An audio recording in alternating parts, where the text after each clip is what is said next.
Corona तो वो बहाना है जिसके ऊपर हम ठीकरा फोड़ सकते हैं। बाकी भारत में एक तरफ तो अमीर भी बढ़ रहे हैं।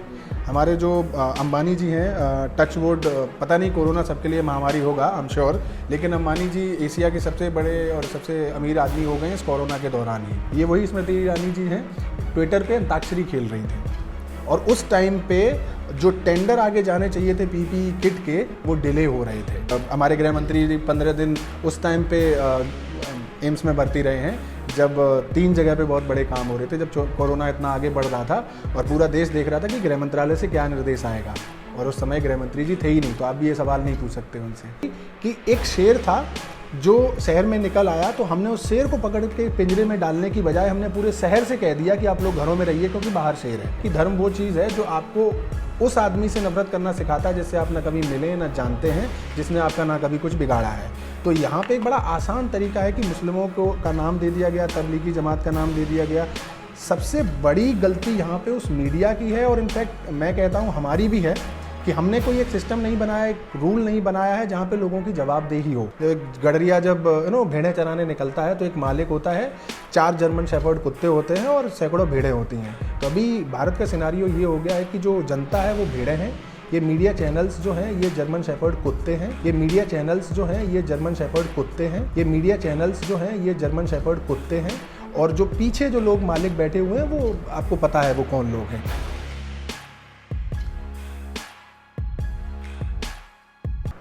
देश का मीडिया कंगना और सुशांत में बिजी होकर उन मुद्दों को भुला देना चाहता है, क्योंकि सड़कों पर युवा और किसान उतर कर आ चुके हैं, लेकिन उसके बारे में भनक नहीं होगी आपको। आज हमारे साथ मौजूद हैं रियल एस्टेट के एक्सपर्ट, और जब लोगों को फैक्ट चेक करने होते हैं तो लोग इनकी प्रोफाइल पर जाकर अपने फैक्ट्स चेक करते हैं। तो आज हमारे साथ मौजूद हैं लक्ष्मी प्रताप सिंह, जिनसे हम उन मुद्दों की बात नहीं करेंगे, मुद्दों की बात हम करते रहते हैं। आज हम बात करेंगे उन सॉल्यूशंस की जिसको लेकर सत्ता बात नहीं करना चाहती और विपक्ष भी कहीं खोया खोया नज़र आता है। तो सबसे पहले आपका पल पल न्यूज़ में स्वागत है।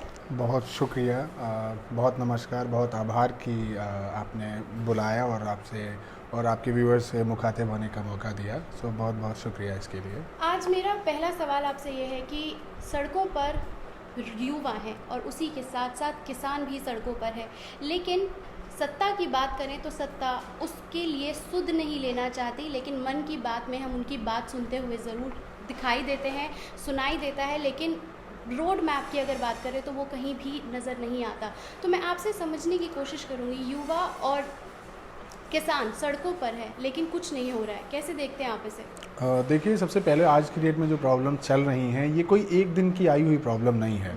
हम अगर बेरोजगारी के लिए अगर बेरोजगारी दिवस मना रहे हैं मोदी जी के जन्मदिन पर, और बेरोजगार युवा जो सड़कों पे हैं, तो ऐसा नहीं है कि ये बेरोजगारी एक दिन में आ गई है, सिर्फ कोरोना की देन है। अगर आप इकोनॉमी जीडीपी की बात करेंगे तो 9% जीडीपी से लेके हम अभी ऑफिशियल जो डेटा था वो 3.5 था, जबकि वो मैनिपुलेटेड डेटा कहा जाता है। असली डेटा जो रियल जीडीपी था वो 1.5% के करीब था। तो हम ऑलरेडी 9 से 1.5 पे आ गए और उसमें कोरोना का कोई लेना देना नहीं था। तो हमारी जो पॉलिसीज़ या हमारा जो ऑलरेडी गवर्नमेंट का स्ट्रक्चर है, जो वे ऑफ वर्किंग है, वो ऑलरेडी इस तरह का था कि वो चाहे वो रोज़गार हो, चाहे वो इंडस्ट्री हो, चाहे वो इकोनॉमी हो, वो ऑलरेडी, क्योंकि इकोनॉमी या बेरोजगारी ये जो जिन चीज़ों की हम बात कर रहे हैं ये एक सिंगुलर चीज़ नहीं है, एकांकी चीज़ नहीं है। आपको समझना पड़ेगा कि अगर लोगों के पास पैसा है, कंज्यूमर्स के पास, तो वो चीज़ें खरीद रहे हैं, वो चीज़ें खरीद रहे हैं, तभी जो मैन्युफैक्चरिंग सेक्टर है वो बना रहा है, तो उनको लोगों की ज़रूरत पड़ रही है, उन्हीं के लिए सर्विस की ज़रूरत पड़ रही है, तो उसी से रोज़गार जनरेट हो रहे हैं। तो ये सारी इंटर रिलेटेड, इंटर कनेक्टेड चीज़ें हैं। अब आप एक चीज़ ध्यान दीजिए, मैं आपको एक फैक्ट देता हूँ कि इंडिया में जो कॉरपोरेट का लैंडिंग है वो करीब 80% तक रिड्यूस ऑलरेडी हो चुका था, जिसको एक्चुअली फ्रीज बोलते हैं, फ्रीज हो चुका था 2019 के 3rd क्वार्टर तक। ऑलरेडी जो गवर्नमेंट है वो कोशिश कर रही थी कि जो इंडस्ट्रीज़ हैं वो लोन लेना स्टार्ट करें, वो लैंडिंग थोड़ी सी इंक्रीज़ हो जाए।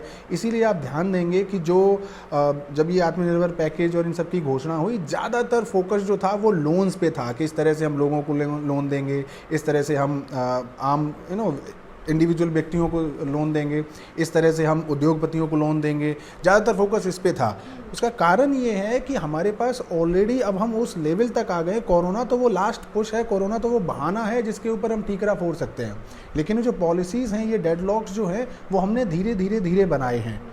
बहुत सारी चीज़ें ऐसी, अब इसका सबसे बड़ा प्रॉब्लम मैं अगर कहूँ तो मैं कहता हूँ कि बाजारवाद है।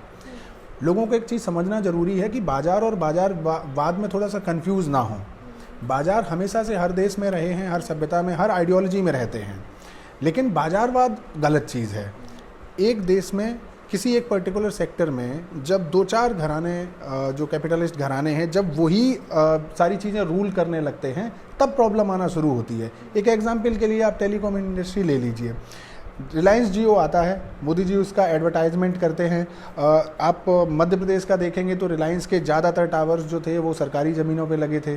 कश्मीर में एयरटेल ने एक बार एक केस भी किया था कि उन्होंने बिना आधार कार्ड के और इनकी जानकारी के, शायद इस तरह का कोई मसला था कि जियो ने वहाँ पे नंबर्स को ऑन किया था। इस तरह की जो भी प्रॉब्लम जब जियो के साथ आती हैं तो गवर्नमेंट आंख बंद कर लेती है, और जब ये प्रॉब्लम्स किसी और कंपनी के साथ आती हैं तो हमारा चाहे सरकार हो चाहे कोर्ट हो, उनको एकदम अगेंस्ट द वॉल प्रेस कर देते हैं। अंततः होता ये है कि यूनिनॉर गायब हो गया मार्केट से, एयरसेल गायब हो गया, अभी वोडाफोन, आइडिया, एयरटेल 3 हैं, वोडाफोन भी मर्ज हो रहा है। हमारे पास ले दे के 1-2 जो प्लेयर्स हैं वो बचे हुए हैं। BSNL जो सरकारी कंपनी है उसके पास आज तक 4G का स्पेक्ट्रम नहीं है, गवर्नमेंट ने दिया ही नहीं है उसको वो स्पेक्ट्रम। जबकि आप एक चीज़ ध्यान दीजिए कि जब बिहार में बाढ़ आती है या बद्रीनाथ में बाढ़ आती है, जो आपदाएं आती हैं, सबसे पहले कौन पहुंचता है? ये PSU पहुंचते हैं, BSNL पहुंचता है। जियो नहीं गया, कोई प्राइवेट कंपनी नहीं गई, लेकिन हमने इनको श्रिंक किया है। गवर्नमेंट की जो इस सेक्टर की जो संस्थाएं हैं उनको हमने जानबूझ के कमज़ोर किया है। प्राइवेट की जो संस्थाएं थीं उनको हमने ख़त्म होने दिया है, वैनिश होने दिया है। आज की डेट में अगर मोनोपोली रह जाती है, 1-2 संस्था रह जाती है, और आप इस सेक्टर में जो लाखों के रोज़गार चले गए हैं, आज बेरोज़गारी बढ़ रही, तो ये पूरा सेक्टर ही रोज़गार नहीं दे सकता है। और ये सब हमने अपनी आंखों के सामने होने दिया है। ये सिर्फ एक जगह नहीं है, और जगहों पे जब हम कुछ कॉरपोरेट घरानों को फलने फूलने देते हैं, और किसकी कीमत पर? बाकी सारी छोटी और मझोली कंपनियों के की कीमत पर। तो अब जब ज़्यादातर कंपनियां ख़त्म हो चुकी हैं, ज़्यादातर प्लेयर ख़त्म हो चुके हैं, तो रोज़गार देगा कौन? आप आत्मनिर्भर कह के हर व्यक्ति को नया रोज़गार तो नहीं दे सकते, हर व्यक्ति नया धंधा तो नहीं स्टार्ट कर सकता है। लेकिन जब आपने एक इकोसिस्टम जो था, जो बाज़ार का, आपने जब उसको तोड़ दिया है, वो मोनोपोली की तरफ जा रहा है। असली प्रॉब्लम वहाँ है। तो क्या इस बात से ये समझा जाए कि भारत भुखमरी की तरफ आगे बढ़ रहा है? बिल्कुल, मैं भुखमरी तो नहीं कहूँगा, मैं इसको इस तरह से कहूँगा कि एक जो आपने थोड़े दिन से एक ट्रेंड नोटिस किया होगा कि भारत में एक तरफ तो अमीर भी बढ़ रहे हैं। हमारे जो अंबानी जी हैं, टच वुड, पता नहीं कोरोना सबके लिए महामारी होगा, आई एम श्योर, लेकिन अंबानी जी एशिया के सबसे बड़े और सबसे अमीर आदमी हो गए इस कोरोना के दौरान ही। मुझे नहीं लगता कोई देश, मुझे याद नहीं है कि जिसमें शायद ही माइक्रोसॉफ्ट, गूगल और फेसबुक तीनों किसी एक जाइंट के साथ मिल के किसी एक के साथ काम कर रहे हों। रिलायंस वो इकलौता ऑर्गेनाइजेशन है, शायद दुनिया का होगा मेरे ख्याल से, जहाँ तक मेरी जानकारी है। रिलायंस में लगातार वो आता है, और तो जो अमीर लोग हैं वो अमीर होते जा रहे हैं, वो अल्ट्रा रिच, सुपर रिच होते जा रहे हैं, और जो गरीब है या जो लोअर मिडिल क्लास हुआ करता था वो अब गरीबी की तरफ थोड़ा सा बढ़ रहा है। अगर मैं गरीब की बात करूं तो भारत में, अगर लास्ट सेंसस की बात करूं 11-12 की, तो भारत में ऑलरेडी 29 टोटल जनसंख्या का 29% बिलो पॉवर्टी लाइन है। अब ये आंकड़ा और बढ़ गया है। जो विश्व के सबसे गरीब देश हैं, जो अफ्रीकी देश हैं, वो 4 से 5 अफ्रीकी देशों की जो टोटल पॉपुलेशन है उससे ज़्यादा हमारे यहाँ 3-4 राज्यों की वो गरीब पॉपुलेशन है। तो ये जो गरीबी वाला सिनारियो है ये बढ़ता जा रहा है। लेकिन मैं एक चीज़ यहाँ आपको याद दिला दूँ, हम फूड सिक्योरिटी है जो 1970 के दशक में ही हासिल कर चुके हैं। मतलब सरकार कैपेबल है। अगर कोई देश में यदि भूख से मर रहा है तो इसका मतलब ये नहीं है कि सरकार के पास कैपेबिलिटी नहीं है। मतलब देश चाहे तो 2 साल तक सरकार के पास इतना खाद्यान्न है। आप FCI के गोडाउन्स का पता करेंगे तो हर साल लाखों टन सड़ जाता है जो अनाज है, लेकिन कई लोग भूख से भी मर जाते हैं। तो ये कहीं ना कहीं मैनेजमेंट की कहानी है। हाँ, गरीबी अमीरी की खाई बढ़ रही है, लोग अधिक गरीब होते जा रहे हैं। अब वो गवर्नमेंट उनको भूखमरी की तरफ जाने देगी या उनके लिए कोई कुछ काम करेगी, वो तो कहने की बात है, वो गवर्नमेंट का स्टेक है उसमें। तो बिल्कुल बिल्कुल। कोरोना की बात करते हैं तो आज जब हम बात कर रहे हैं तो हम 51 लाख क्रॉस कर चुके हैं संक्रमणों की संख्या, जो संक्रमित हैं उन लोगों की संख्या को लेकर। लेकिन इसके इतर अगर एक बड़ी समस्या के तौर पर हम देखते हैं तो विपक्ष लगातार ऑक्सीजन की कमी को लेकर आवाज़ उठा रहा है, लेकिन सरकार अभी भी यही कह रही है कि चीज़ें अंडर कंट्रोल हैं। तो ये 51 लाख जो हम लोग पहुंच गए हैं, इसे आप किस तरीके से देखते हैं, और ये ऑक्सीजन को लेकर जो नया संकट दिखाई देता है उसे कैसे समझा जा सकता है? मैम, इसके दो पहलू हैं। एक तो पहलू है जो आज चल रहा है, और एक वो पहलू है कि आज हर व्यक्ति इस बारे में बात कर रहा है, चाहे वो पक्ष हो, विपक्ष हो, मीडिया हो, आप हो, हर व्यक्ति ये पूछ रहा है और कह भी रहा है कि हमें 51 लाख, आपने भी कहा है, हम आज के आंकड़े की बात कर रहे हैं। कोई भी ये कहने के लिए राजी नहीं है, ये सवाल पूछने के लिए राजी नहीं है, और ना ही सरकार तो जवाब खुद से देगी, क्यों, जब हम पूछ नहीं रहे हैं। कि जब आप कोरोना की बात करते हैं, चीन में कोरोना फैला, उन्होंने जो कुछ भी किया, उनके पास कोई पहले से एक रोल मॉडल नहीं था, पहले से कोई एक एग्जाम्पल नहीं था जहाँ से वो कुछ सीख सकते। जब तक कोरोना भारत में पहुंचा है तब तक ऑलरेडी चीन चपेट में आ चुका था, जर्मनी चपेट में आ चुका था, जो जो यूके की मैं अगर बात करूं, मतलब यूरोपीय जो देश हैं वो बहुत सारे चपेट में आ चुके थे। ईरान की बहुत हालत ख़राब थी, तो हमारे पास वो एग्जाम्पल थे सीखने के लिए, हम उनसे सबक ले सकते थे। मैं ये भी नहीं कहता कि जो मोदी जी ट्रम्प के लिए जो नमस्ते ट्रम्प अरेंज कर रहे थे और वहाँ से प्रॉब्लम हुई, मैं उसको भी दोष नहीं देता। मैं एक बात कहता हूँ, और ये फैक्ट है, ये और रिकॉर्ड्स है, आप चेक कर लीजिएगा, कि जब WHO वार्निंग देता है तो WHO ने ये भी वार्निंग दी थी कि जितने भी देश हैं वहाँ सैनिटाइजर्स की, मास्क की, PPE किट्स की, ग्लव्स की, गॉगल्स की, इन सब की शॉर्टेज होने वाली है। तो जो भी देश हैं सब ने स्टोरेज करना स्टार्ट कर दिया। भारत का जो DGFT है, director general of foreign trade, उन्होंने इन सब मास्क और इन PPE किट बनाने वाले रॉ मटेरियल और इन सामान को, इन जो आप सैनिटाइज़र यूज़ करते हैं, मास्क यूज़ करते हैं, इन सब को बैन कर दिया था, आप एक्सपोर्ट नहीं कर सकते। कुछ दिन बाद टेक्सटाइल मिनिस्ट्री, जो आई थिंक स्मृति ईरानी जी के अंडर आती है, उन्होंने इस एक्सपोर्ट को खोल दिया।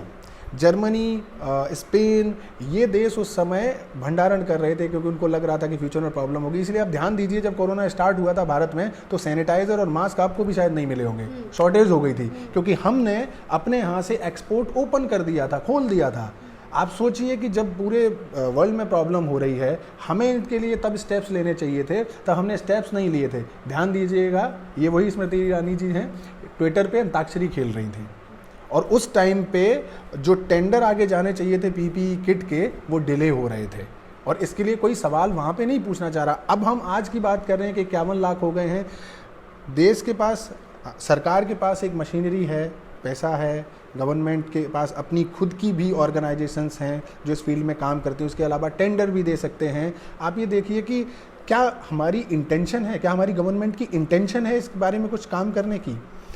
एक छोटा सा एग्जाम्पल ये है कि एक जो PPE किट और इन सब की जो जांच किट हैं, PPE नहीं सॉरी, जो कोरोना की जांच किट थी जो आ रही थी, उनके लिए दिल्ली हाई कोर्ट में जब दाखिल हुआ था, एक याचिका दायर की गई थी, कुछ केस आ गया था, तब पता चला था कि 200% से ज़्यादा का तो वो प्रॉफिट कमा रहे हैं उसमें। तो हमारी गवर्नमेंट इसमें भी इतना अगर वो गवर्नमेंट का घोटाला नहीं था तो मैं कहूँगा लापरवाही थी। आप ध्यान नहीं दे रहे हैं कि इतनी प्रॉब्लम बड़ी देश में खड़ी हुई है और हम इसको इतना इजीली कैसे डील कर रहे हैं। तो ये जो आज हम जहाँ पे पहुँचे हैं, कहीं ना कहीं हमने स्टेप दर स्टेप जानबूझ के बहुत सारी लापरवाहियाँ की हैं, और तब हम यहाँ पे पहुँचे हैं। हमारे पास कोई रोड मैप नहीं है, और इनफैक्ट गवर्नमेंट को कहीं ना कहीं ये भी समझ आ गया है कि जो इम्यूनिटी का जो हमारे यहाँ की जो जनसंख्या है, जो लोग हैं, इनकी बॉडी का जो इम्यूनिटी लेवल है या जो हमारा रहन सहन है, यहाँ पे कोरोना शायद उतना इफेक्टिव नहीं, क्योंकि ये भी म्यूटेटेड स्ट्रेन है कोरोना की, मृत्यु दर उतनी ज़्यादा हाई नहीं है। तो क्यों ना सारी इकोनॉमी और सारी चीज़ों का ठीकरा कोरोना पे फोड़ के और हम आगे बढ़ सकते हैं, क्योंकि PM केयर जैसी एक नया फंड बना दिया गया, बहुत सारा पैसा आया है जिसका कोई जवाब देने को राजी नहीं कि उसमें कितना आया है, कहाँ गया है, कितने ऑक्सीजन, कितने वेंटिलेटर, कितना बंदोबस्त उससे कर रहे हैं, कितना आगे का रोड मैप है, कोई करने को राजी नहीं है। जो गृह मंत्री हैं वो एम्स में भर्ती हो जाते हैं, और खैर उस पर कभी फिर बात करेंगे कि हमारे गृह मंत्री 15 दिन उस टाइम पे एम्स में भर्ती रहे हैं जब 3 जगह पे बहुत बड़े काम हो रहे थे, जब कोरोना इतना आगे बढ़ रहा था और पूरा देश देख रहा था कि गृह मंत्रालय से क्या निर्देश आएगा।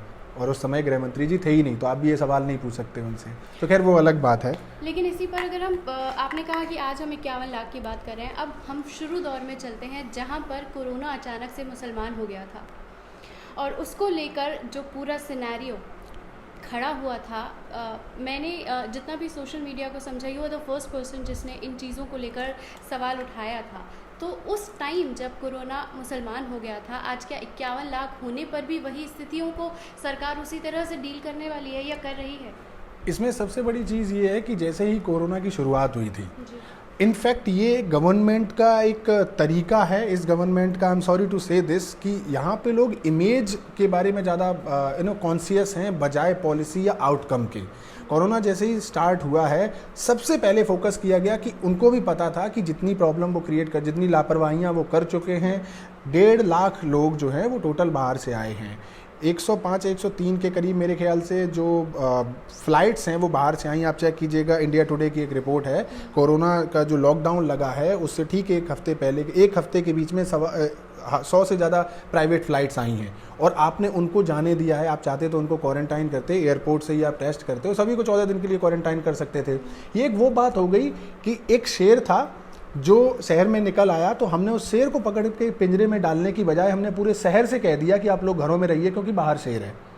कुछ लोग बाहर से, विदेश से आ रहे थे, हम उनको उठा के क्वारंटाइन कर सकते थे, जो ठीक हो जाते या जिनमें असिम्टोमेटिक होते, जिनके सिम्टम्स नहीं होते उनको जाने दिया जाता, जिनके साथ प्रॉब्लम होती उनका हम ट्रीटमेंट कर सकते थे। गवर्नमेंट ने वो नहीं किया, लेकिन उन्होंने चूज़ किया कि ऑलरेडी एक नैरेटिव सेट है देश में कि मोमडन्स के खिलाफ, पहले से ही ये जो पूरी पॉलिटिक्स है वो कहीं ना कहीं मोमडन्स को एक कॉमन एनिमी लिया हुआ है, क्योंकि अगर इस कॉमन एनिमी को हटा देते हैं तो फिर लोग बेसिक सवालों पे आ जाएंगे। लोग पूछेंगे कि मेरी जॉब कहाँ है भाई, मैं 2014 में इतना पैसा कमाता था, 4 साल में जो महंगाई की 12% की 10% की दर है, अगर मैं उस सैलरी में हर साल का 12% भी जोड़ दूं तो आज मेरी आमदनी कहाँ पहुंचनी चाहिए, लेकिन वहाँ तक तो नहीं पहुंची है। तो लोग इसकी बात करने लगेंगे, शिक्षा की बात करेंगे। तो बेटर है कि एक ऐसा एनिमी दे दो। मुझे नाम याद नहीं, एक फिलोसोफर का कोट है कि धर्म वो चीज़ है जो आपको उस आदमी से नफरत करना सिखाता है जिससे आप ना कभी मिले ना जानते हैं, जिसने आपका ना कभी कुछ बिगाड़ा है। तो यहाँ पे एक बड़ा आसान तरीका है कि मुस्लिमों को का नाम दे दिया गया, तबलीगी जमात का नाम दे दिया गया। सबसे बड़ी गलती यहाँ पे उस मीडिया की है, और इनफैक्ट मैं कहता हूँ हमारी भी है, कि हमने कोई एक सिस्टम नहीं बनाया, एक रूल नहीं बनाया है जहाँ पे लोगों की जवाबदेही हो। एक मैंने इस बारे में सबसे पहले मेरे ख्याल से एक वीडियो आया था जो तबलीगी जमात के पास जो पुलिस स्टेशन है शायद उसका था, और वो बहुत ही शॉर्ट वीडियो था, और वो जिसमें वो जो पुलिस जो अधिकारी है वो कहते हैं कि सामने किसी को बोलते हैं कि आप लोग यहाँ से हट जाइए, और जब वो जैसे ही बोलने की कोशिश करता है तो अधिकारी कहते हैं आप जानते हैं यहाँ पे वीडियो लगे हुए हैं, हम रिकॉर्डिंग कर रहे हैं, आपको इसकी वैल्यू पता है। बिल्कुल साफ समझ आता है कि इसका मतलब है कि वो जानबूझ के शूट किया गया था, उसको रिकॉर्ड्स रखने के लिए, उसको प्रूफ के लिए रखा गया था। अगले दिन तक एक और वीडियो आ गया था, और जिसमें वो सामने बैठा व्यक्ति ये इजाज़त मांगता है कि सर इतने लोग यहाँ पे हैं और हम इतने लोगों को भेज चुके हैं, सर अगर आप इजाज़त दिलवा दें हमें अगर अधिकारियों से तो हम भेज दें लोगों को।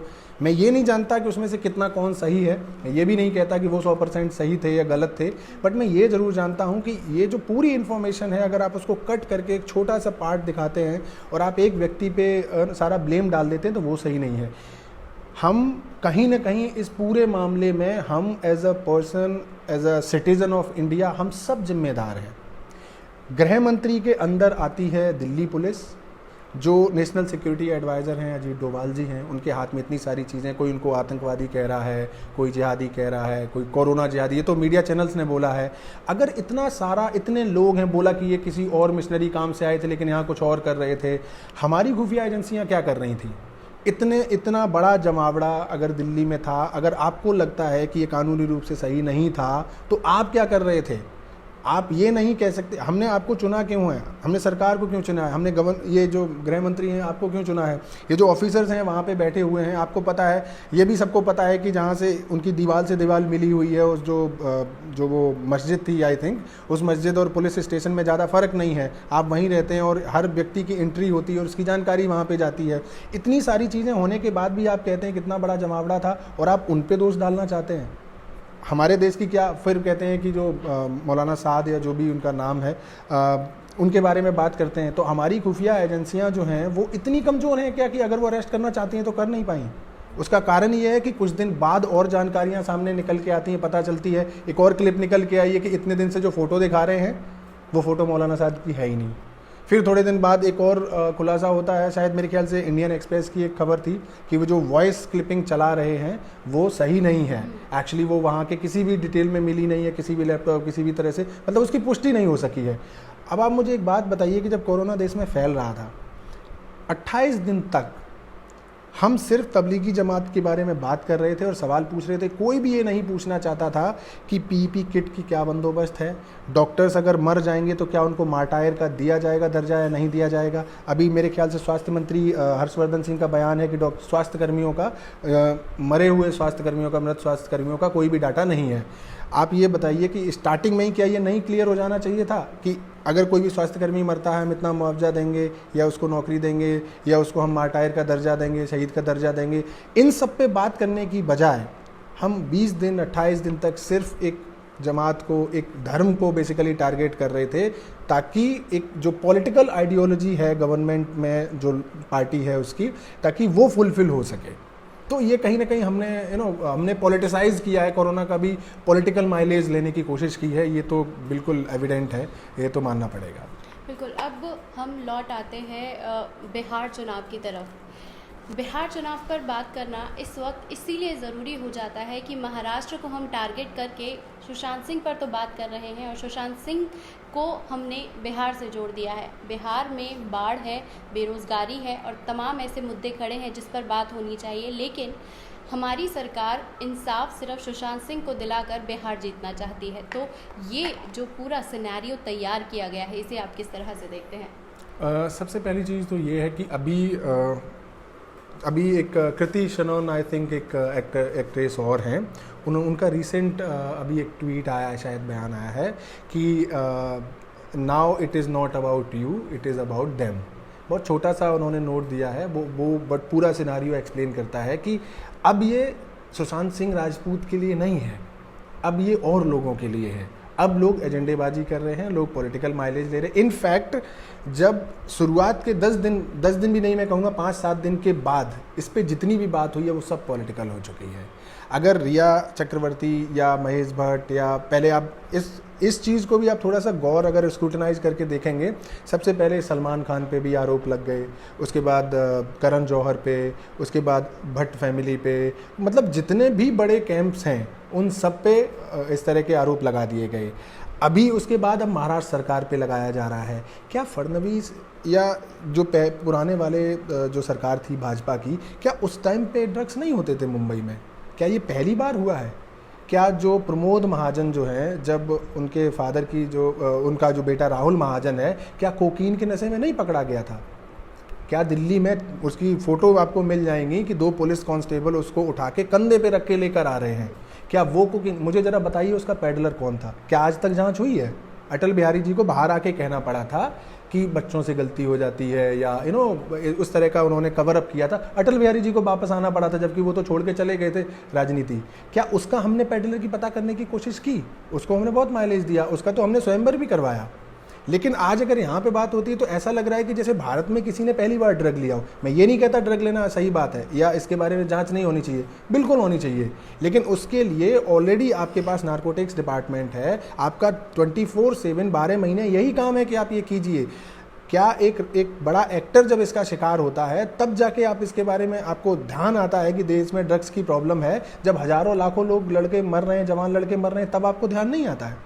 तब भी तो वो प्रॉब्लम बराबर होनी चाहिए। रही बात सुशांत सिंह की, अब बिहार और इन सब के, आप इसमें ज़्यादातर जो रोल है मैं कहूँगा कि यहाँ पे जो जर्मन शेफर्ड जो होता है ना, जो गडरिया जब भेड़ें चराने निकलता है तो एक मालिक होता है, 4 जर्मन शेफर्ड कुत्ते होते हैं और सैकड़ों भेड़ें होती हैं। तो अभी भारत का सिनारियो ये हो गया है कि जो जनता है वो भेड़ें हैं, ये मीडिया चैनल्स जो हैं ये जर्मन शेफर्ड कुत्ते हैं, और जो पीछे जो लोग मालिक बैठे हुए हैं वो आपको पता है वो कौन लोग हैं। वो कभी भी एक छोटा सा एक हिंट देते हैं।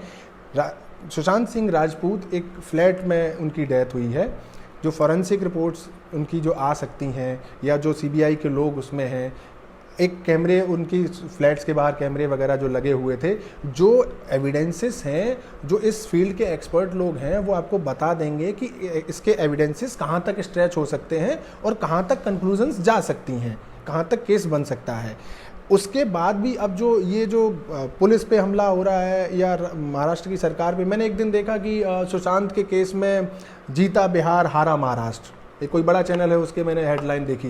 मुझे समझ नहीं आया कि अगर सीबीआई को केस दे दिया गया है तो इसमें बिहार जीत कैसे गया या महाराष्ट्र हार कैसे गया और इसमें पूरा राज्य कैसे हार गया। तो ये सारी ये जो परसेप्शन बिल्डिंग है, पॉलिटिकल माइलेज लेने की कोशिश हो रही है। नहीं तो जो नए डीजीपी बिहार के आए हैं उनके बारे में एक फादर हैं, उनका अभी रिसेंट जिस दिन उनका अपॉइंटमेंट हुआ था उन्होंने उसी दिन कहा था, क्योंकि उनकी बेटी जब ये लोअर लेवल पे ऑफिसर थे तब उनकी बेटी किडनैप हुई थी, जिसका आज तक पता नहीं चला है और उनकी जांच यही डीजीपी सर कर रहे थे और उसमें शायद कुछ जांच वगैरह भी बैठी थी, शिकायतें भी हुई थी। तो ऐसा नहीं है कि ये लोग हमेशा से शुरुआत से हर केस को सुलझाते आए हैं या हर केस में इतना इंटरेस्ट लेते आए हैं।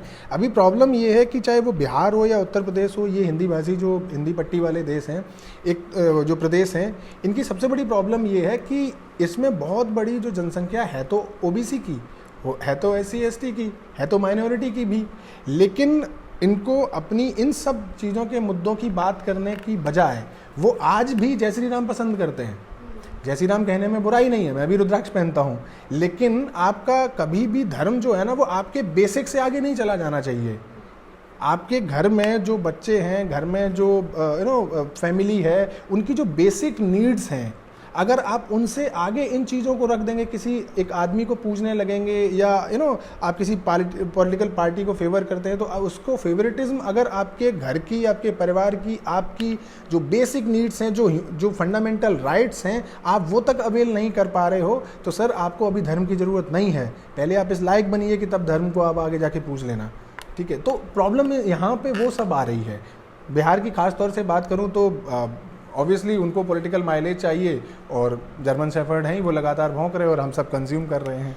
बिल्कुल। तो मेरा अगला सवाल इसी मीडिया के ऊपर है कि मीडिया हर दिन अपना दायरा, पहले चौथा स्तंभ कहकर गर्व महसूस होता था।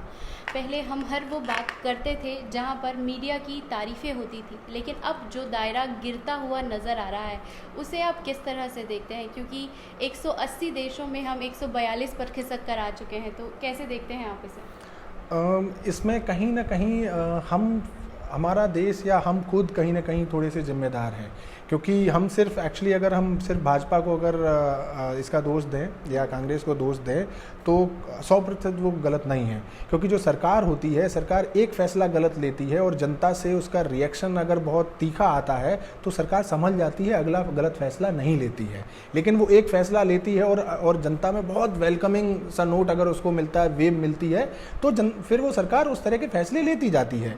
अभी यहाँ पे जो एंटाई मुस्लिम या जो इस तरह की जो सेकुलरिज्म है उसके खिलाफ, या मतलब एक्सट्रीम जो आज की डेट में, ये खैर सिर्फ भारत में ही नहीं है, अमेरिका में, रशिया में, बाकी जगहों पे भी थोड़ा एक्सट्रीमिज्म का भी फिलहाल दौर चल रहा है। और भारत में ख़ास तौर से इस चीज़ का अभी उफान इसलिए चल रहा है कि बहुत सारे जो युवा हैं या इस तरह के जो लोग हैं 2014 से लेके अभी तक उन्होंने लगातार, जो सरकार है उन्होंने लगातार मुद्दे दिए बात करने के लिए। वो जो डोज है एक्सट्रीमिज्म की या जो बेवकूफ़ रखने की, वो लगातार दी जा रही है और वो अभी तक रुकी नहीं है। मतलब एक के बाद एक लगातार वो इस तरह की चीज़ें देते जा रहे हैं। मीडिया की अगर मैं बात करूँ, आप एक बात बताइए, आप एक आम व्यक्ति हैं, आप अपने बच्चे को पढ़ाते हैं, बच्चा आगे चल के कोई ऑफिसर बन जाता है, बैंक में मैनेजर बन जाता है, मैं कहता हूँ वो IAS बन जाता है, वो कहीं का DM भी बन जाता है, तो उसको क्या मिलेगा? उसको लाख सवा लाख की सैलरी मिलेगी, एक गाड़ी मिलेगी, एक ड्राइवर मिलेगा, राइट, यही सब मिलता है। सिक्योरिटी के लिए शायद एक गार्ड मिलेगा उसको। आपको पता है कि अर्नब गोस्वामी की सिक्योरिटी क्या है? वायु श्रेणी की सुरक्षा मिली हुई है। सैलरी कितनी होगी वो मुझे बताने की ज़रूरत नहीं है, प्राइवेट में कितनी होती है। आप बताइए कि एक DM को उतनी सिक्योरिटी नहीं मिली है, एक CM को सिक्योरिटी। अखिलेश यादव उत्तर प्रदेश, मतलब भारत का सबसे बड़ा राज्य है उत्तर प्रदेश, उसके एक्स CM हैं। राहुल गांधी भारत की सबसे बड़ी जो सेकेंड पार्टी है, विपक्षी पार्टी तो सबसे बड़ी हो गई, सबसे बड़ी पार्टी के नेता हैं सबसे बड़े, उनकी सुरक्षा हटा ली गई। लेकिन हमारे यहाँ एक पत्रकार को दिया गया है, वो भी 22 श्रेणी की सुरक्षा। क्या आपको लगता है कि ये जो इनको बेनिफिट्स दिए जा रहे हैं, जो एक डीएम या एक एक्स मिनिस्टर तक को नहीं मिलते इतनी मेहनत करने के बाद, वो इनको मिल रहे हैं, वो फ्री में मिल रहे हैं, वो इन्हीं सब चीज़ों के लिए बने। और ये जो पहले एक शब्द बेच के और जो शब्दों से पैसा कमाया जा रहा था ना, अब वो शब्दों की बजाय अब वो ज़मीर से कमाया जा रहा है। सौदा अभी भी हो रहा है, लेकिन अब ज़मीर का हो रहा है, अब शब्दों का नहीं हो रहा है। तो मीडिया कहीं ना कहीं, और मीडिया कम्प्लीटली 100 में से 100% आज की डेट में मीडिया का एक धंधा ये होता है कि वो एडवर्टाइजमेंट मिलते हैं, वो भी एक कॉरपोरेट हाउस है ऑब्वियसली। सुधीर चौधरी जी का खुद का एक वीडियो है, आप खुद देखेंगे तो वो खुद कहते हैं कि एक एजेंडा होता है, एक टीआरपी होती है, और एक होता है कि ऊपर से ऑर्डर आता है वो। तो जो टीआरपी हमें जिस पे मिलेगी या जो एजेंडा हमें सेट करना है, हम उसके अकॉर्डिंग करते हैं, क्योंकि हमें भी धंधा करना है। ये सुधीर चौधरी जी के खुद के शब्द हैं, तो वो बात जायज़ है। लेकिन प्रॉब्लम ये है कि जब सारा काम विज्ञापन से ही चलने लगता है ना, तब प्रॉब्लम आती है। क्योंकि कहीं ना कहीं आप बीच में बैलेंस रखना बहुत ज़रूरी है। आप एक आध नैरेटिव चला दें, समझ में आता है, लेकिन सच बोलना बहुत ज़रूरी है। अब जब खुली आंख से लोग झूठ बोल रहे हैं और आपसे आंखों में आंखें मिला के लोग झूठ बोल रहे हैं, और सामने वाला फिर भी सुनने को राजी है, ऐसा नहीं है कि लोगों को पता नहीं। जब सुधीर चौधरी ने बोला कि 2000 के नोट में चिप है, सबको पता था ये झूठ है। कुछ लोगों ने चलो मान लिया होगा, महीने भर बाद समझ में आ गया था कि झूठ है, लेकिन उसके बाद भी वो चैनल देखते हैं ना। सबको पता है कि अर्नब गोस्वामी 10 लोगों को बुला के फिर खुद चिल्लाते हैं कि नहीं पहले बोलेंगे नेशन वांट्स टू नो, और उसके बाद बोलने नहीं देंगे सामने वाले को। सबको पता है कि हम ये तो सुनने नहीं आए, आपको सुनने, हम किसी और को सुनने आए हैं, लेकिन उसके बाद भी लोग देख रहे हैं ना वो चैनल। तो कहीं ना कहीं वो ऑडियंस भी तो गलत है ना, कि आप वो जहर जो है ना, आप चाहते हो, आप सुन रहे हो, आपके पास भी एक ऑप्शन है। तो कहीं ना कहीं ये सिर्फ सामने वाले की 100% गलती नहीं, वो तो ज़मीर बेच चुके हैं, उनसे हमें कोई आशा नहीं है। ये जो मीडिया चैनल्स हैं, मुझे लगता है जो जितने भी राज्य हैं, इनको सबसे पहले एक तो कानून लेके आना चाहिए कि जो भी ग्राउंड रिपोर्टिंग व्यक्ति करता है, और अगर उसकी रिपोर्टिंग गलत होती है तो उस पर मुकदमा होना चाहिए। जो व्यक्ति किसी जगह पे खड़े होके कहता है कि मैं ग्राउंड जीरो पे खड़े होके रिपोर्टिंग कर रहा हूँ, जैसे पालघर की हिंसा है, कोई व्यक्ति वहाँ जाता है और गलत नाम लेता है, अगर वो बाद में गलत पाया जाता है, उस पर केस होना चाहिए, उसके लिए सज़ा होनी चाहिए। क्योंकि जब आप उस जगह पे खड़े होकर रिपोर्ट कर रहे हो, तो पूरा जो भी आपको देखने वाला है वो 100% बिलीव करता है कि आप सही बोल रहे हैं वहाँ खड़े होकर, क्योंकि आप उस जगह पे खड़े हुए हैं। और उसके बाद भी अगर वो बात झूठ निकलती है, तो इसका मतलब है कि आपकी गलती समझने में नहीं हुई है, इसका मतलब है आपने इंटेंशनली झूठ बोला है, आप पे केस होना चाहिए। इस तरह के केस मैं मानता हूँ शायद केंद्र सरकार नहीं करेगी, क्योंकि उनके फेवर में है, लेकिन जो गैर भाजपा राज्य की जो सरकारें हैं, कम से कम उनके पास राज्य स्तरीय शक्तियाँ हैं, वो इस तरह के कानून ला सकती हैं, बट वो भी तो नहीं ला रही हैं, उनको भी लाना चाहिए। बिल्कुल। अब मेरा आखिरी सवाल आपसे भारत की उन समस्याओं पे नहीं है, मेरा आखिरी सवाल आपसे चीन पर है। चीन के बारे में 2019 में रो रो कर वोट मांगा गया था कि सर्जिकल स्ट्राइक करके हमने तो एक बहुत बड़ी समस्या का हल किया, जिसके लिए आपको हमें वोट देना चाहिए। लेकिन अब चीन लगातार इसी तरह की हरकतें कर रहा है, लेकिन उस पर सत्ता खामोश है, और विपक्ष जब उस पर बहस करने की बात कहता है तो वो साफ तौर पे कहते हैं कि सीमा पर तनाव है और हमें संसद में उसको लेकर बात नहीं करनी चाहिए। तो ये जो सिनेरियो सत्ता अपने हिसाब से जो तैयार कर रही है, तो उसे आप किस तरह से देखते हैं? देखिए मैम, इसमें दो चीज़ें हैं। पहली चीज़ तो ये है कि आपकी जो डोमेस्टिक पॉलिटिक्स है, आपके जो देश के अंदर क्या हो रहा है और जो देश के बाहर आप कैसे डील कर रहे हैं, वो दो अलग चीज़ें होती हैं। जब आप भारत में अंदर बात करते हैं तो मोदी जी जो है वो भारतीय जनता पार्टी के नेता हो सकते हैं, प्लस हमारे, लेकिन वो प्रधानमंत्री देश के हैं। अगर मैं गृह मंत्री की बात करता हूं तो वो एक सांसद आते हैं, अगर सपोज वाराणसी थे तो वाराणसी के सांसद भी किसी के लिए हो सकते हैं, वाराणसी में रहने वाले लोगों के लिए, लेकिन वो पूरे देश के प्रधानमंत्री हैं। बाहर देश में बैठा हुआ व्यक्ति हमारे जो सरकार है या जो पद हैं, चाहे प्रधानमंत्री का हो चाहे मंत्रियों का हो, ये सारे पद भारत सरकार के हैं, ये भारत के हैं। इनका कोई भी स्टेटमेंट जब जाता है तो उसको भारत का कम्युलेटिव स्टेटमेंट माना जाता है। कुछ दिन पहले जब हमने जो आर्टिकल 370 जो हमने स्क्रैप किया था, और हमने जब कश्मीर का मुद्दा, जो कश्मीर को इकट्ठा किया और वहाँ पे यूनियन टेरिटरी बनाया, हमारी तरफ से हमारे जो मिनिस्टर्स थे उन्होंने मैप जारी किए हैं, और उन मैप्स में अक्साई चीन का हिस्सा भी हमने इंडिया का दिखाया है, इंडिया में दिखाया है। अब इसको जो कूटनीतिज्ञ लोग हैं वो इस बात को बिल्कुल समझेंगे कि China needs to make a point, उनको ये दिखाना है कि अभी इंडिया ने पाकिस्तान के साथ हमेशा से डिस्प्यूट रहा है चाइना का, इंडिया का, तो इंडिया पाकिस्तान हमेशा से डिस्प्यूटेड स्टेट में रहे हैं कश्मीर को लेके। इंडिया ने वहाँ पे एकदम से उसको अपने कब्जे में ले लिया, कर्फ्यू लगा दिया, हालांकि वो बहुत बोल्ड मूव था, और उसको लेने के बाद अगर पाकिस्तान के पास सिर्फ एक ही ऑप्शन था कि या तो वो इस डिसीजन को एक्सेप्ट कर ले और या फिर वॉर करे इंडिया के साथ, कोई और तरीका नहीं था। एंड इंडिया ने ये करके एकदम स्ट्रॉन्ग मैसेज दिया पाकिस्तान को।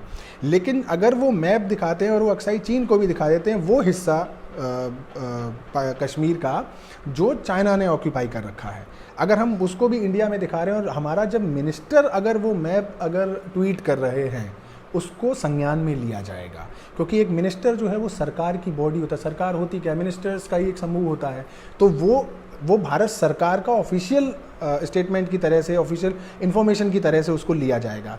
चाइना उस पर रिटालिएट करेगा। इनफैक्ट जब चाइना तो पहले से ही ये जो हटाने के लिए ही जब ये यूनियन टेरिटरी बनी तब से विरोध करता रहा है।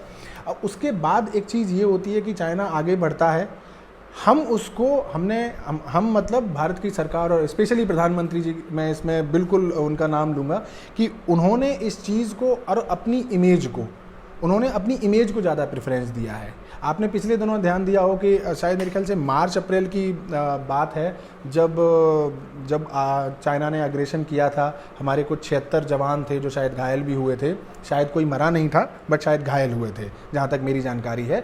उसके बाद भी इंडिया की मेन स्ट्रीम मीडिया में कहीं उसका नाम नहीं आया, उस पर कहीं बात नहीं हुई, सरकारों ने कोई उस पर बात नहीं की।